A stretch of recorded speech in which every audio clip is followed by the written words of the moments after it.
Hey, how is everybody? I hope you're doing well, staying safe at home, staying healthy, and all that. You may have noticed I got a haircut, just like all of you. I'm quarantined, so I had to get my wife to give me a hillbilly haircut in our backyard. We're making do with what we got. Anyway, as we get started this morning, let me pray.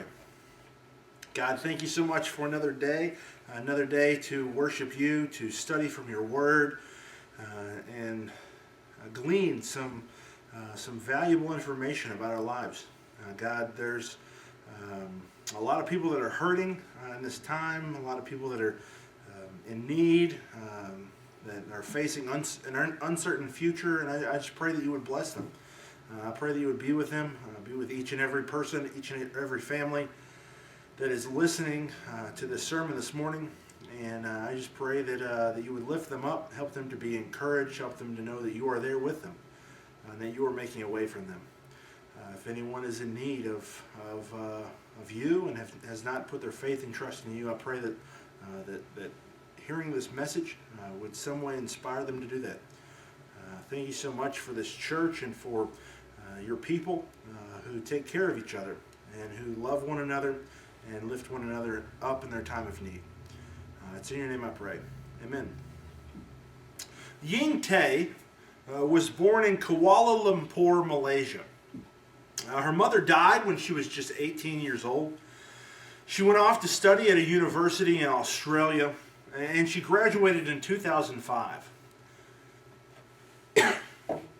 After graduation, she went back to Malaysia, and she took a corporate job in PR. But after just 3 months, she quit her job, and she took $400, and she decided to travel the world. She started a travel blog, and she traveled to 66 different countries, working odd jobs, sleeping on people's couches, and meeting all sorts of random travelers. She said that the death of her mother spurred a sense of urgency within her. An urgency to start living. An urgency that inspired her to drop everything and set out on an adventure. Death, she said, is a great teacher. It reminds you almost mockingly that everyone is stamped with an expiration date. On July 4th, 1845, Henry David Thoreau moved from Concord, Massachusetts to a small house that he had built in the woods near Walden Pond. He would live there for the next 2 years, where he would write his two most notable masterpieces, Walden and Civil Disobedience. In his work, Walden, he explained why he moved out into the woods to live in solitude. This is what he wrote. I went to the woods because I wished to live deliberately, to front only the essential facts of life and see if I could not learn what it had to teach, and not, when I came to die, discovered that I had not lived. Similarly, one of the greatest poets of our time, in my humble opinion, Ryan Tedder, the lead singer of the band One Republic, he wrote these words as inspiration for his 4-year-old son to live life to the fullest. Listen to the words of this song. Hope when the moment comes, you say, I did it all. I did it all. I owned every second that this world could give. I saw so many places the things that I did. With every broken bone, I swear I lived. Living life to the fullest. Sucking the marrow out of life, to quote Thoreau. Living with the urgency to truly live, like Ying Tay. All of that sounds good and all, but what does it truly mean to live life to the fullest? That's the question we're asking in our new sermon series that we're starting this week called Objects of Passionate Pursuit. God has designed us to be passionate about certain things. The things that we're passionate about are the things that bring us the most happiness. They're they're the things that we are most enthusiastic about. Passion means prioritizing the things that you are most enthusiastic about. The things that make us happy, or the things that make us enthusiastic, that are things that cause our brain to experience pleasure. Neuroscientists tell us that when we experience feelings of pleasure, it is because there's a chemical in our brains that is released called dopamine. This chemical is highly addictive, and it's the reason so many people get addicted to drugs. When you take drugs, this chemical is released in your brain, causing you to feel pleasure. That's why they used to call drugs dope. I don't know if they still call it that. I don't know what kids these days call things, but they used to call it dope, and because of dopamine. But there are all kinds of healthy ways in which to release dopamine as well. For some people, they experience the release of dopamine when they're on the beach. Some people experience the release of dopamine when they encounter an inspiring or touching piece of art. Still others experience the release of dopamine when they're doing things to help others. And still, some people feel the release of dopamine when they're studying or learning new things. There's all kinds of things that can cause the release of dopamine in our brains and cause us to experience pleasure. Even though the science behind it wasn't yet discovered, the pursuit of things that bring pleasure, that bring happiness, was one of the reasons why Thomas Jefferson wrote the Declaration of Independence. The pursuit of happiness was, to him, an inalienable right of all human beings. Jefferson, he was not the first to espouse this notion. He actually got this idea from the 17th century philosopher John Locke, who in turn got his philosophy on the pursuit of happiness from a Greek philosopher named Epicurus. Epicurus lived in the 3rd century BC, and he founded a school in the basement of his house called the Garden. Epicurus taught a school of philosophy that would later be called Epicureanism. At the most basic level, Epicureanism suggests that the highest aim of life is to experience pleasure and avoid pain. He did not suggest that people should just do whatever they wanted, whenever they wanted, just throwing caution to the wind and pursuing whatever hedonistic pleasure that they could find. What he suggested was that people should do the things that bring the most pleasure possible. One example that he used to try to explain this idea was the idea of alcohol consumption. So a person who finds pleasure in drinking wine, for instance, Epicureanism would suggest that that person drinks wine. If it brings you pleasure, you should do it. However, you should not do it to the extent that it causes pain. And so if you consume alcohol or if you drink so much wine that you lose your ability to make wise choices, that could bring pain. And so you should only drink wine to the extent that it creates the most pleasure possible. Once it crosses over into the pain threshold, that's when you should cease the activity. If you drink so much that you have a hangover the next day, you shouldn't drink that much wine. And so you should only do the things that will bring you the most pleasure possible. And even to this day, that is the general belief in our society. As long as you do not hurt anyone else, you should just do whatever makes you happy. You do you. Follow your heart. Live your truth. Whatever it is that makes you the happiest, that's what you should do, because you only live once. But often, the things that bring us happiness eventually fade away. They're fleeting. In fact, this is the principle called the law of diminishing returns. That's often why so many drug users overdose, because the high that they get decreases over time and they need more of the drug to reach the same level of high. The things that bring you happiness will only do so to a certain point. And then the happiness that you feel from those things will diminish over time.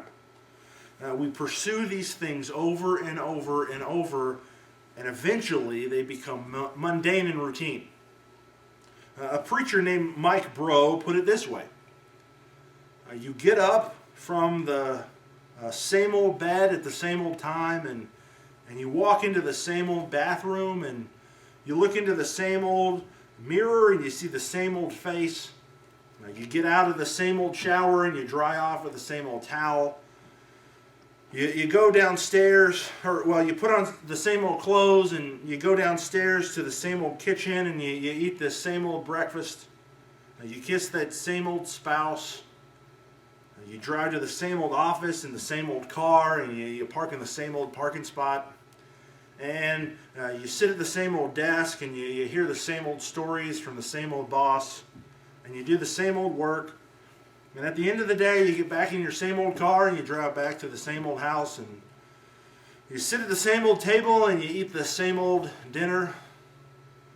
And then you go sit in the same old recliner, and you watch the same old shows on the same old TV. And then you get up, and you go back, and you lay down in the same old bed, and you ask your same old wife that same old question. And you get the same old answer, and then you roll over, and you go back to sleep. And then you get up, and you do it all over again the next day.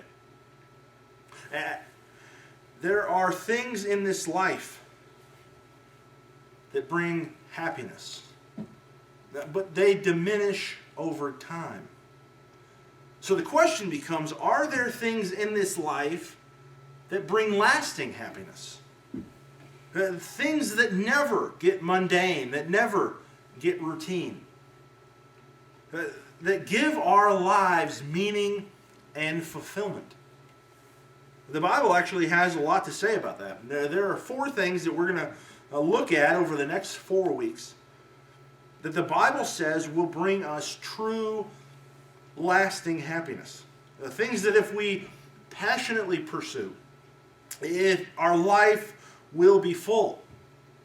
These 4 things are the things that we need to be most enthusiastic about, the most passionate about, things that we need to prioritize in our life.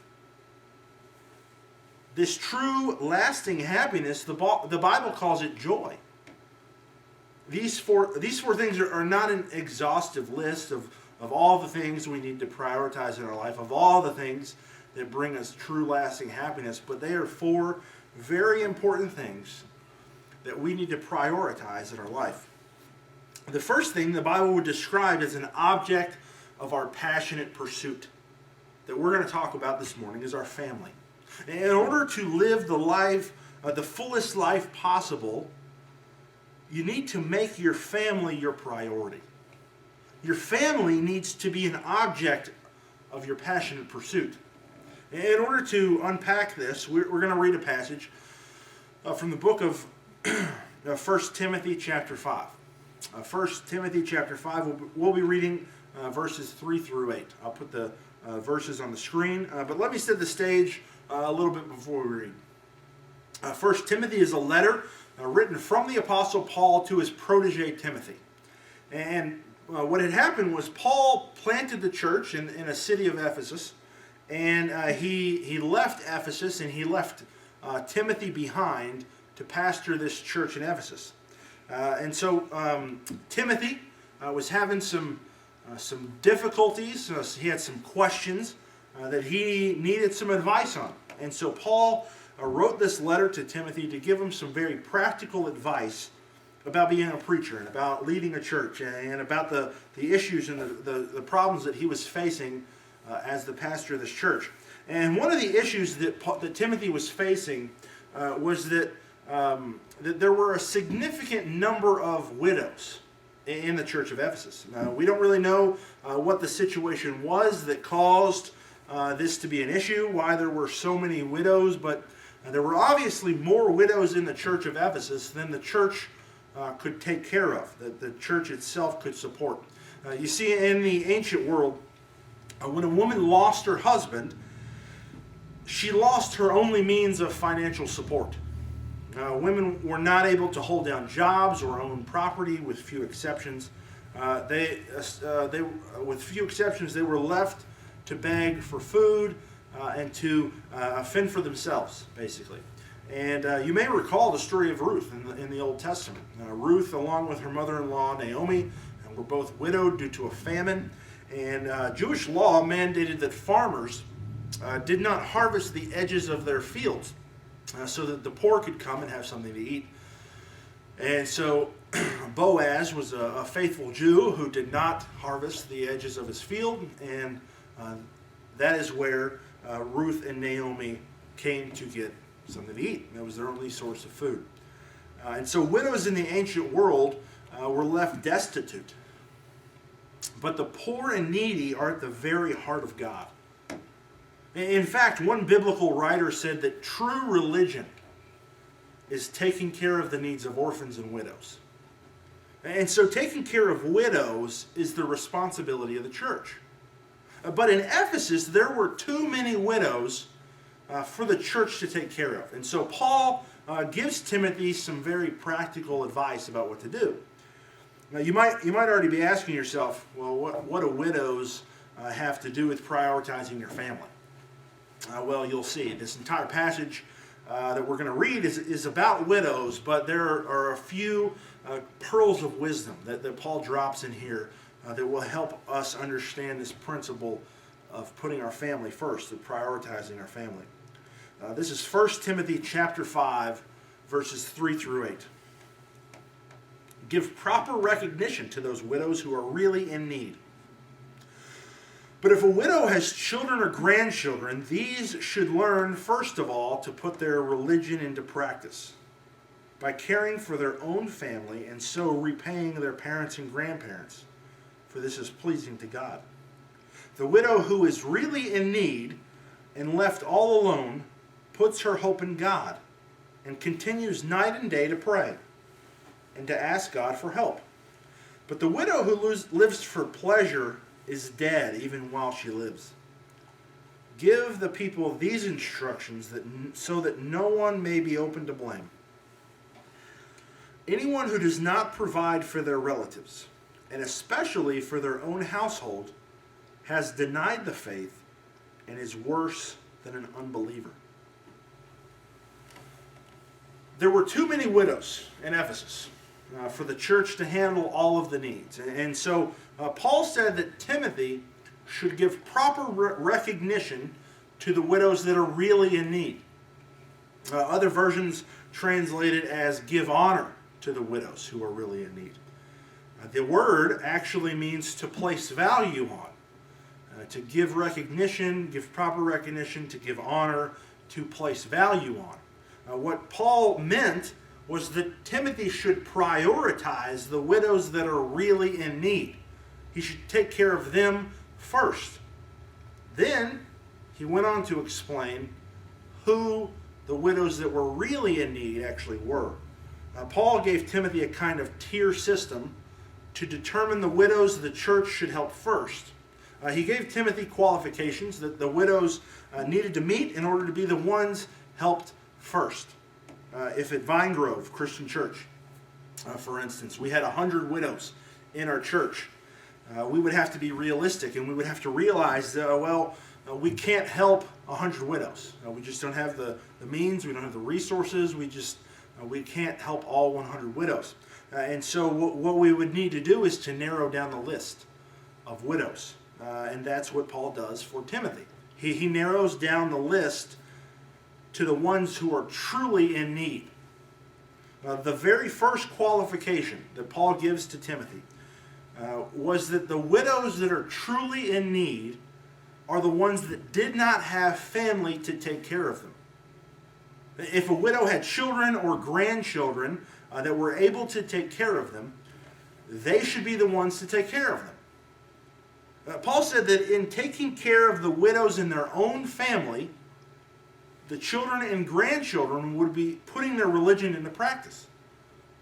Taking care of the widows in your own family first is how you live out your faith. Anyone who does not take care of their own family first, anyone who does not prioritize their own family over others, Paul said, denies the faith and is worse than an unbeliever. Even unbelievers live by this principle, to put their own family first. If there's a widow in your family, don't put that burden on the church. It's your responsibility to take care of her. This principle does not just apply to widows. It's your responsibility to take care of the physical and spiritual needs of your own family. The church is here to help you. The church is here to resource you. The church is here to equip you. But at the end of the day, it is your responsibility. It's not the church's responsibility to make sure your kids and your grandkids grow up to be followers of Jesus. It's your responsibility. It's not the church's responsibility to provide you with food or clothing or to pay your bills. It's your responsibility. The church will step in and take care of anyone in need who does not have family to help. But for those that do have family to help, it is the family's responsibility to help them. In order to live out your faith, you must place your family first. This is what Paul was telling to Timothy. This should be an object of your passionate pursuit. Something that you prioritize in your life. Something that you give your all to. 100% commitment. Leave nothing in the tank, because this is that important. Whether you're married or unmarried, a single parent, whether you have kids or you don't have kids, whether you have grown kids with grandkids, no matter who you are, no matter where you are in your stage of life, you have family responsibilities. And those family responsibilities should take priority over everything else. Now, let me put it to you this way. We're living in an unprecedented time in history. There are a lot of people hurting in a lot of different ways. There are obviously people who are hurting because of this virus. The reports of those with severe symptoms are downright scary. And those people who are hurting from this disease, they need to be helped. And we as Christians are called to help them. In fact, very early when Christianity was still in its infancy, there was a pandemic called the Plague of Cyprian. It took place over a 13-year period from 249 to 262 AD, in which up to a third of the Roman Empire died. At the height of the outbreak, 5,000 people a day were dying in the city of Rome. Some believe the disease was maybe smallpox or Ebola. We really don't know exactly what the disease was. But it was Christians who were the ones who first responded to the help.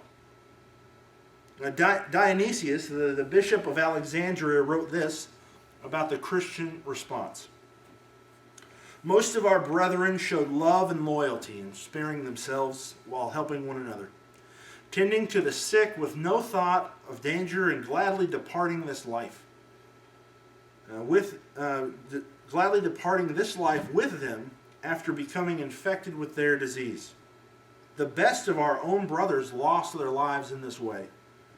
Some presbyters, deacons, and laymen. A form of death based on strong faith and piety that seems in every way equal to martyrdom. They would also take up the bodies of the saints, close their eyes, shut their mouths, and carry them on their shoulders. They would embrace them, wash and dress them in burial clothes, and soon receive the same services themselves. The heathen were the exact opposite. They pushed away those with the first signs of the disease and fled from their dearest. They fled from their own families. They even threw them half dead into the roads and treated unburied corpses like refuse in hope of avoiding the plague of death, which, for all their efforts, was difficult to escape. Those hurting and in need are at the very heart of God. And it is our Christian responsibility to help them.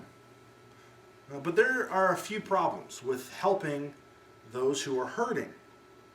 There are thousands of people who have this virus. And you say, well, I can't help thousands of people. The other problem is we might not know anyone personally who's sick. We may not have medical expertise to be able to help them. And so we say, well, we can't do anything about that. We can't help them. There are some people who can, and there are some people who are doing that, but we just can't. We're just not in a position to be able to do that. And so what do we do? Well, there's other people who are hurting during this time as well. We have friends and neighbors and coworkers who are scared. They fear losing someone close to them. They're scared about losing their job, or they have already lost their job. They're scared about their business failing. They're scared, questioning whether they'll be able to feed their kids or pay their rent, or whatever it may be. There are people who are in desperate need right now, and we have a unique opportunity to help them. And we should help them.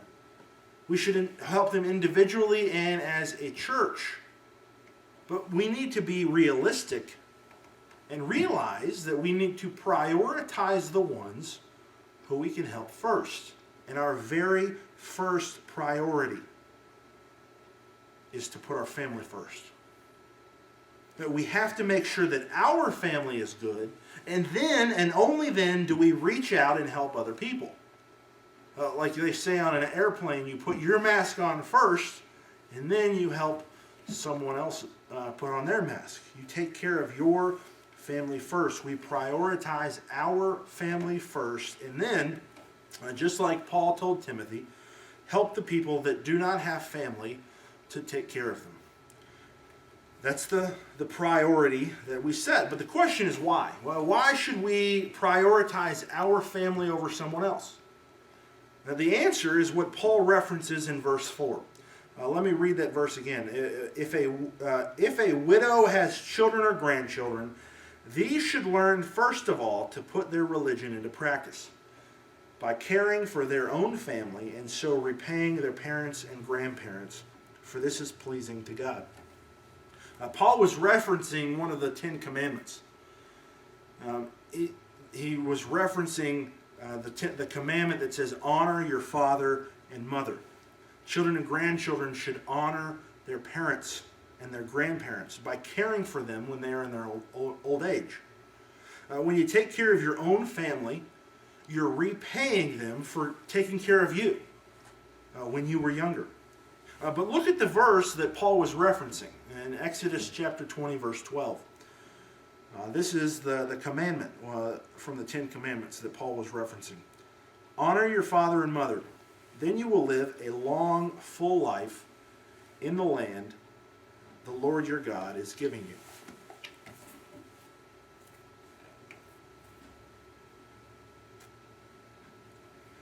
Honor your father and mother so that you will live a full life. Oftentimes, the greatest sources of our joy come from our family. Our family connections are the strongest connections that we have.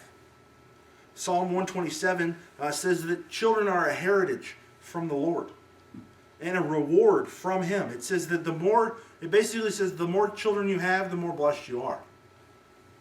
If you ask most people what the happiest days of their life were, they would probably tell you their wedding day and the day their children were born. Family is a blessing, and when we prioritize our family over everything else, our family will be healthy. And healthy families are happy families. But at the same time, our families can be the greatest source of heartache. For many people, they're anything but a happy family. For many families, dysfunctional is putting it lightly. Divorce, fights over finances, domestic abuse, child abuse, neglect, they all contribute to unhealthy families. But Paul said that it is of utmost importance that we prioritize our family over everything else. The full life, the good life, the happy life, or whatever you want to call it, the life that is well lived. is one where family is placed at the highest priority. And the one who does that not only will be blessed, but will please God. Now, Paul said that honoring our parents and prioritizing our family is how we live out our faith. But when God looks at who has been successful in living out their faith, many of us think some pretty silly things about what he uses as determining factors. What determines someone who has lived out their faith? We think that God is up there evaluating us on how much we read our Bible, or how often we go to church, or whether or not we prayed before a meal. We think that he's up there counting the number of times we curse, or keeping track of all the mean things we think about people throughout the day, how many miles over the speed limit we're driving. We think about all these things, that God is up there keeping track of all these things, and people who have done that, they lived out their faith well. People who did not, they did not live out their faith well. But the thing that God looks at more than anything else is, how did you take care of your family? Reading the Bible and going to church and all these things, prayer and all things like that, are great, and they're great ways to maintain a healthy family. But those things go far beyond just doing things to make God happy. How did you take care of your family? I kind of think of it like this. Imagine after a basketball game, the team is in the locker room, and then the team has just won the game. They're in the locker room celebrating, and then the coach gets up in front of the players, and he starts giving his guys praise. Praise for how they played the game. And he talks about all the great things that they did as a team, but also individually, about how they won the game. And so he starts pointing out individual players. He points to Billy. And he says, man, Billy, you really played a great game. You were our offensive star. Everything you threw up there was going in. Man, you were on fire. It was awesome. You played great. And then he points to Jack, and he says, wow, Jack, I mean, it was amazing. You were an absolute monster down low. And you had 11 rebounds, and you had 3 block shots, and no one could stop you down low and in the post. And then he points to Sam, and he says, my goodness, Sam, your defense was absolutely incredible. You had 5 steals, and the entire game you absolutely hounded their best player. Their player usually averages 25 points a game, and you held them to only 8 points. It was absolutely amazing. It was the best defense anyone on the team has played all year. Great job, great job. Imagine if that was God. And God was pointing out all the individual Christians, and he was talking about what was so great about how they lived out their faith. I kind of imagine that maybe he might point to Sally and say, you were absolutely incredible in how you lived out your faith. I know the incredible difficulty of taking care of a kid with special needs. Taking care of him day in and day out. Every single day, you got up in the morning and you got your kid out of bed, you dressed him and you fed him and you cared for him for 35 years without taking a single day off. Never complaining, never grumbling. You lived out your faith well. And then maybe he might point at Mike and say, Mike, you worked hard your entire life. And you scrimped and you saved so that you could enjoy your retirement. You had all these plans about going fishing and going to play golf. And when your mother started down the road of Alzheimer's, you took her into your house and you took care of her every need. Awesome. Awesome, Mike. You lived your faith well. And then maybe he would point to Mary and Charlie and say, I know you had some tough times, and there were so many times you could have given up on your marriage, but you stuck it out. You worked it out. You kept working at it, and you tried so hard to make things work, and you did it. You ended up saving your marriage. Way to live out your faith well. Oftentimes, the greatest source of our heartache is from our family. Our greatest struggles, our biggest fights are with our family. But our family connections are the most important connections that we have. And in order for our family to be healthy, we have to put our family as our highest priority. Our family must be the thing in our life that we passionately pursue, because that is what pleases God. That is how we live out our faith well. The greatest thing that we can do to make our families healthy is by placing our faith and trust in Jesus Christ. I don't know where you are with in your relationships with your family, with your parents, with your siblings, with your spouse, with your kids. I don't know what has happened in those relationships, but I do know that no matter what has happened, no matter how broken the relationship is, there is healing in Jesus Christ. There is healing for every single broken relationship in Jesus Christ. When we place our faith and trust in Jesus and begin living our lives in line with His will, we start down the path to healing our relationships. And we start down the path to building a healthy family. If you want to know more about what it means to place your faith and trust in Jesus, visit our website, www.vinegrovecc.org, and you can find more information there about our church. You can find out how to contact us and get more information about that. Let's pray. God, we thank you so much for the blessing of family. The families that you have given us are our strongest connections. But they are often the source of our greatest heartache.